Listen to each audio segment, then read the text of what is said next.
It started a long time ago, Ian, but unfortunately my career took me in a different direction. And for many years I worked with a large corporate in many European destinations. But my love of art really stemmed back to when I was quite young. I was very privileged in my teens to make a trip to Boston and visited all the beautiful galleries, and it was like a cultural awareness for me. Working with a large corporate, I travelled and worked in many European destinations, Eastern Europe, Russia, and again was very privileged to be able to witness and see some of the finest art galleries in the world. So it made me acutely aware of art from my own country, and of course that's what I showcase, that's my passion. Well, I would say the landscapes have a huge influence, and of course, not being biased, but in the west of Ireland we have some of the most dramatic landscape imaginable. Artists like Paul Henry, notable 20th century Irish painters, painted again and again. Even though he was a Donegal man, he concentrated on that beautiful light around Connemara. So a lot of my art is painted in the west of Ireland. So the landscapes will be very influenced from that particular area. I would also say and make reference to an artist called Jimmy Lawler, who's based in Kilmena.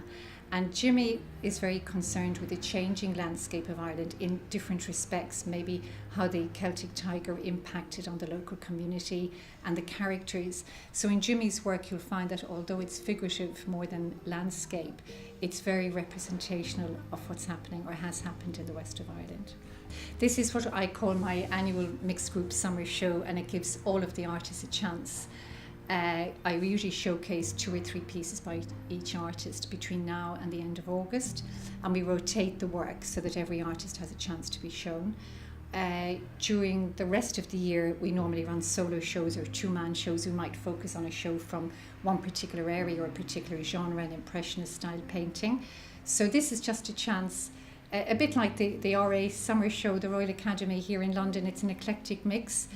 And it really shows people what is happening in the gallery, the range of artists and the standard of work. I look for something different. I am very concerned with technique and ability, and also if an artist, subject matter is always interesting, but how people capture, how the artist would capture the light, or if it's a naive painter like Anthony Murphy, you'll find that there's quite a lot of emotion in the work. Very often that simplicity speaks to people in a different way, usually at an emotional level. But I try to find a specialist in each area. So Margaret Egan would be one of my very good landscape painters. Margaret is very good at layering and building technique. You would find Ken Hamilton is one of the most amazing portrait painters. Victor Richardson, pointillism. So a specialist in each area to provide variety and maybe not to conflict, that we know who these specialists are, and I concentrate on that. I've had the gallery now for 15 years and it's been an incredibly interesting journey, but something I've noticed again and again is Ireland is synonymous with, or people are very aware of our attributes, to literature and to music, but less so visual arts. And I'm really excited to see that is changing, and it's changing on an international platform. People are becoming aware. More and more Irish galleries are showing at the international fairs. London has become a very exciting platform for Irish art. The internet has helped us an awful lot on the social media platforms, Facebook, Pinterest, Instagram. So there's quite a number of platforms, LinkedIn, where we can actually showcase the work. And I'm finding that the sales overseas are really happening on the internet. I initially had my gallery in southwest London in Putney, and I had a very strong, and still have a very strong, local community, local following, and a lot of Irish people living here in London. But what I'm finding now is that it's extremely exciting since I moved to Hyde Park, because I'm coming in touch with a lot of international buyers who are taking note and buying and becoming collectors and sending the paintings to different, and that's the majority of my business now. The majority of the sales are going abroad, and it's very exciting to think that this piece of sculpture will be in Dallas, or another piece in Oklahoma, or something. I sent something to Melbourne last week. So it's opening up the world, and I feel really excited that the artists are getting exposure outside of England and Ireland. So I know all the artists, I know their families, and I sit in their studios when I'm in Ireland to visit them. We have a good relationship, and that's been ongoing for the last 15 years. with new artists. Yes, they send me the images and we have chats and they come to London, we talk. If I can't help them directly, I can sometimes help them in different ways. I can maybe point the artists in another direction.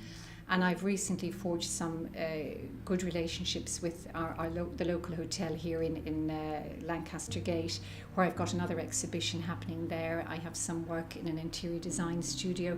So I'm trying to find new platforms all the time outside my gallery to help a lot of the artists. But I have recognised, the standard is very important to me. I've built my reputation on the standard and quality of the work, so I do have to vet it very carefully. How did a girl from Castlereagh, is it? Ballinlaw. How did a girl from Ballinlaw end up here in London exhibiting all this amazing artwork? Oh gosh, passion and drive, determination, very determined. And the absolute love of it. I feel very privileged. I worked in different careers in the corporate world, in the hotel business for many years. I've travelled extensively through my work. And it gives me the greatest joy to connect with Ireland again as an Irish emigre after all these years living abroad. As people often remark, it's like a heritage night here when we have some of our openings. But there's always a great mix of people. We now have, people, Irish people, and we have people from abroad, all kinds of visitors to the gallery.